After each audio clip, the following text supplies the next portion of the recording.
ಶಿವಮೊಗ್ಗದಲ್ಲಿ ಗಣಪತಿ ಮಾಡ್ಬೇಕಾದ್ರೆ ಪುಟ್ಟಣ್ಣ S.R. ವೆಂಕಟೇಶ್ ಅವರನ್ನು ಸಾಮಾನ್ಯವಾಗಿ ಪುಟ್ಟಣ್ಣ ಅಂತಾರೆ. S.R. ಅಂತ ಅವರ ದಿನಸಿಲ್ಲದ್ರಿಂದ S.R. ಪುಟ್ಟಣ್ಣ ಖ್ಯಾತನೇ ಚಿತ್ರನಿರ್ದೇಶಕನ ಹೆಸರು ಜೋಡಿಸ್ಕೊಂಡ್ಬಿಟ್ಟು ಅವ್ರಿಗೆ ಪುಟ್ಟಣ್ಣ ಅಂತ ಹೇಳ್ತಿದ್ದಾರೆ. ಅವರು ಬಂದಿದ್ದರು ನಮ್ಮ ಗಣಪತಿ ನೋಡಲಿಕ್ಕೆ. ಅಲ್ಲಿ ಯಾವುದೋ ಒಂದು ಲ್ಯಾಂಡ್ಶಿಪ್ ಮಾಡಲಿಕ್ಕೆ ಬಂದಿದ್ರು ಅವರು. ಅಲ್ಲಿ ನಮ್ಮ ಮಾರಿಗುಡಿ ಅಂತ ಇದೆಯಲ್ಲ, ದೊಡ್ಡ ಅರಳಿ ಮರ ಇತ್ತು, ಅದನ್ನು ಲ್ಯಾಂಡ್ಶಿಪ್ ಮಾಡಲಿಕ್ಕೆ ಬಂದಿದ್ರು. ಹಾಗೆ ಇಲ್ಲಿ ನಮ್ಮ ಇದಕ್ಕೆ ವಿಸಿಟ್ ಕೊಟ್ಟರು. ಅವಾಗ ನಾನು ನೋಡಿದೆ ಅವ್ರ ಕೈಯಲ್ಲಿ ಒಂದು ಲ್ಯಾಂಡ್ಶಿಪ್ ಇತ್ತು. ಇದನ್ನು ಹೇಗೆ ಮಾಡ್ತೀರಿ, ಎಷ್ಟು ಸಮಯ ಬೇಕು ಅಂತ, ಎಷ್ಟು ಸಮಯ ಬೇಕಾಗ್ಬೋದು ಅಂತ ಕೇಳಿದೆ. ಇದನ್ನೇನು ಒಂದೂವರೆ ಗಂಟೆ ಎಲ್ಲ ಮಾಡ್ಬೋದು ಬಿಡ್ಬೋದು. ಅದೇ 1.5 ಗಂಟೆ ನಾನು ವಿನಿಯೋಗಿಸ್ಬೋದಲ್ಲ, ಈಗ 1.5 ಗಂಟೆಯಲ್ಲಿ ನಾನು ಮಾಡ್ಬೋದಲ್ಲ ಅಂತ ಹೇಳಿ ಅದೊಂದು ನನಗೆ ಆಸೆ ಹುಟ್ಟಿತು. ಹೀಗಾಗಿ ನಾನು ಕೂಡ ಯಾಕೆ ಮಾಡಬಾರ್ದು ಅಂತ ನನಗೆ ಪ್ರೇರಣೆ ಬಂತು. ಅಷ್ಟೊತ್ತಿಗೆ ನಮ್ಮ ತಮ್ಮ ದಾವಣಗೆರೆ ಸರ್ಕಾರಿ ಕಲಾಶಾಲೆಗೆ ಸೇರಿದ್ದ.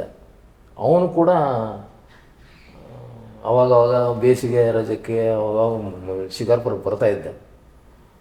ಅವನದು ಲ್ಯಾಂಡ್ಶಿಪ್ಪು ನೋಡಿದೆ. ನೀನು ಮಾಡ್ತೀಯ, ಪರವಾಗಿಲ್ಲ ಕಣ, ಇಬ್ಬರು ಹೋಗಿ ಲ್ಯಾಂಡ್ಶಿಪ್ ಮಾಡೋಣ ಅಂಥೇಳಿ ನಾವು ಅಲ್ಲಿ ಇಲ್ಲಿ ಹಳ್ಳ ಪಳ್ಳ ಈ ಬಣಿವೆಗಳು ಅದೆಲ್ಲ ರೈತರ ಬಣಿವೆ ಗಿಣಿವೆ ಎಲ್ಲ ಮಾಡಲಿಕ್ಕೆ ಶುರು ಮಾಡಿದ್ವಿ. ಹೀಗೆ ಒಂದು ಸರಿ ಬಣಿವೆದು ಮಾಡ್ತಾಯಿದ್ವಿ.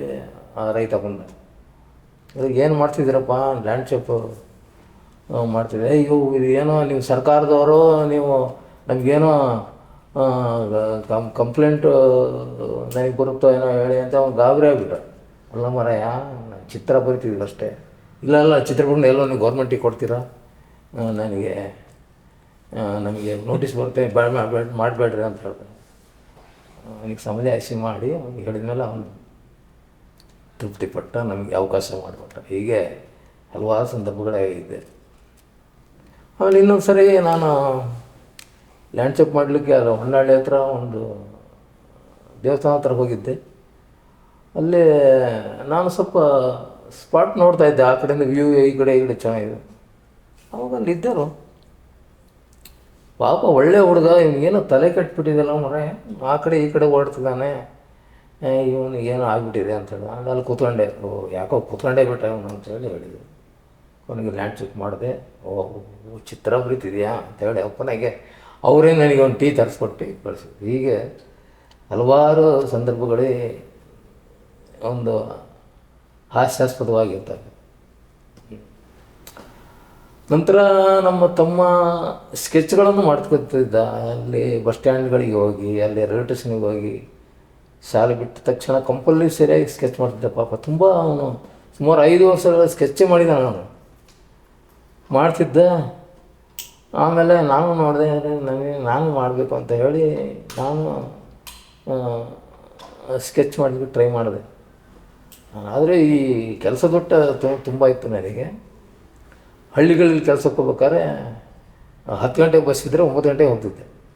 9 ಗಂಟೆಗೆ ಹೋಗಿ ಬಸ್ ಸ್ಟ್ಯಾಂಡಲ್ಲಿ ಕೂತ್ಕೊಂಡು ಸ್ಕೆಚ್ಗಳನ್ನು ಮಾಡಿ ತಿರ್ಗಾ ಹೋಗ್ತಿದ್ದೆ.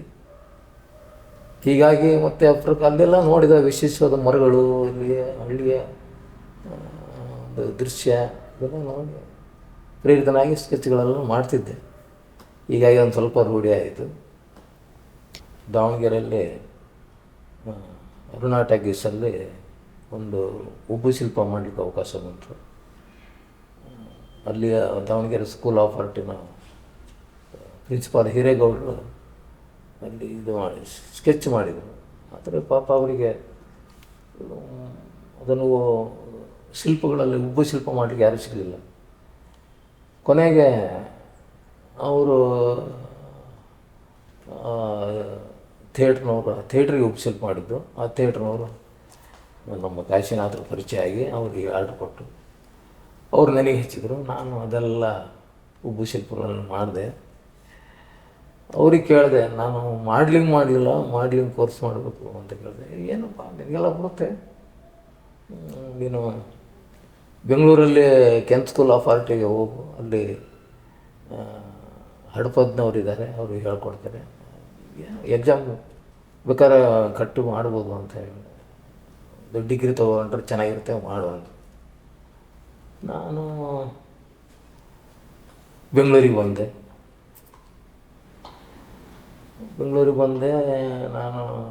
ನಾನು ಹೀಗೆ ಟ್ರೆಡಿಷನಲ್ ಫ್ಯಾಮಿಲಿಯಿಂದ ಬಂದನು. ನಾನು ಮಾಡಬೇಕು. ಅಲ್ಪ ನೀವು ಟ್ರೆಡಿಷನಲ್ ಫ್ಯಾಮಿಲಿ, ನಿಮಗೆ ರಿಯಲಿಸ್ಟಿಕ್ ಬರೋಲ್ಲ, ನೀ ಹೆಂಗೆ ಮಾಡ್ತೀಯ ಅಂತ. ನನಗೆ ಬರುತ್ತೆ, ಆಯಿತು ಪ್ರಾಕ್ಟೀಸ್ ಮಾಡು. ಇದಕ್ಕೆ ಎಕ್ಸಾಮ್ ಕಟ್ಟಬೇಕಾದ್ರೆ ಹೈಯರ್ ಗ್ರೇಡ್ ಆಗಬೇಕು, ಹೈಯರ್ ಗ್ರೇಡ್ ಎಕ್ಸಾಮ್ ಹೋಗ್ಬೇಕು ಅಂತ ಹೇಳಿದ್ರು. ಹೈಯರ್ ಗ್ರೇಡ್ ಎಕ್ಸಾಮ್ ಹಾಕೋರೆ ನೀನು ಶಿವಮೊಗ್ಗದಲ್ಲಿ ರತ್ನಸ್ವಾಮಿ ಅಂತ ಒಬ್ಬರು ಡ್ರಾಯಿಂಗ್ ಟೀಚರ್ ಇದ್ದಾರೆ, ಅವ್ರಿಗೆ ಲೆಟರ್ ಕೊಡ್ತೀನಿ, ನೀನು ಅವ್ರ ಹತ್ರ ಹೋಗಿ ಸೇರ್ಕೊ ಅಂತ ಹೇಳಿದ್ರು. ನಾನು ಲೆಟ್ರ್ ತೊಗೊಂಡೋಗಿ ರತ್ನಸ್ವಾಮಿ ಅವ್ರಿಗೆ ಕೊಟ್ಟೆ. ಅವ್ರು ಆಯ್ತಪ್ಪ, ನಿಮ್ಗೆ ಏನೆಲ್ಲ ಬರುತ್ತಿಲ್ಲ ಮರೆ, ಮಾಡ್ಲಿಂಗ್ ಮಣ್ಣಾರೆ ಮಾಡ್ತಾರೆ, ನೀನು ಯಾಕೆ ಮತ್ತೆ ಮಾಡ್ಲಿಂಗ್ ಕಲಿತೆ? ಇಲ್ಲ ನಾನು ಡಿಗ್ರಿ ಆಯಿತು ಅಂತ ಹೇಳಿ ಅಲ್ಲೇ ಸ್ವಲ್ಪ ಹೈಯರ್ ಗ್ರೇಡ್ ಮಾಡಿದೆ. ಹೈಯರ್ ಗ್ರೇಡ್ ನಮ್ಮದು ಶಿವಮೊಗ್ಗದಲ್ಲಿ ಅವಾಗ ಇದು ಸೆಂಟ್ರ್ ಕೂಡ ಇಲ್ಲ ಕಲೆ ಬಗ್ಗೆ. ಅಲ್ಲಿ ಒಂದು ಶಾಲೆ ಕೂಡ ಇಲ್ಲ, ಒಂದು ಹೈಯರ್ ಗ್ರೇಡ್ ಸೆಂಟ್ರೂ ಇಲ್ಲ. ಕೊನೆಗೆ ತೀರ್ಥಹಳ್ಳಿಯಲ್ಲಿ ಸೆಂಟ್ರ್ ಇತ್ತು. ತೀರ್ಥಹಳ್ಳಿಗೆ ಹೋಗಿ ಅಲ್ಲಿ ಎಕ್ಸಾಮ್ ಮಾಡಿ ಅಲ್ಲಿಗೆ ಹೈಯರ್ ಗ್ರೇಡ್ ಮಾಡ್ಕೊಂಡೆ. ಆಮೇಲೆ ಮತ್ತೆ ಬಂದೆ ಕೆಂಪು ಸ್ಕೂಲಿಗೆಲ್ಲ ಒಂದು 8 ದಿನ ಹೋದೆ. ಆದರೆ ನನಗೆ ಕೆಲಸದ ಒತ್ತಡಗಳು ಜಾಸ್ತಿ ಇರೋದ್ರಿಂದ ಅಲ್ಲಿ ಮುಂದುವರಿಸಲಿಕ್ಕಾಗಿಲ್ಲ. ಹಾಗಾಗಿ ನನಗೆ ಯಾವ ಶಾಲೆಯಲ್ಲಿ ಹೋಗ್ಲಿಕ್ಕೆ ಕಲೀಲಿಕ್ಕೆ ಸಾಧ್ಯನೇ ಆಗಿಲ್ಲ.